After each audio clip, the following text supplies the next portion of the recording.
because she's literally the best sex coach I've ever met.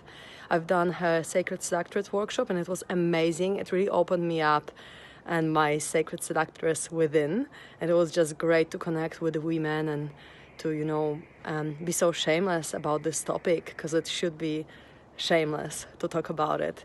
And Eliza is just so open and kind, and it just really helps you trust her.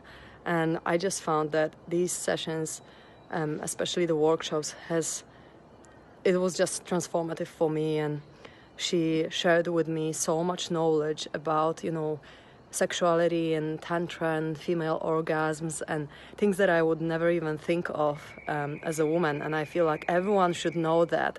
So yeah, and she also opened up my partner to more when it comes to sexuality, and so I will be always grateful to her for that, and I highly recommend her services.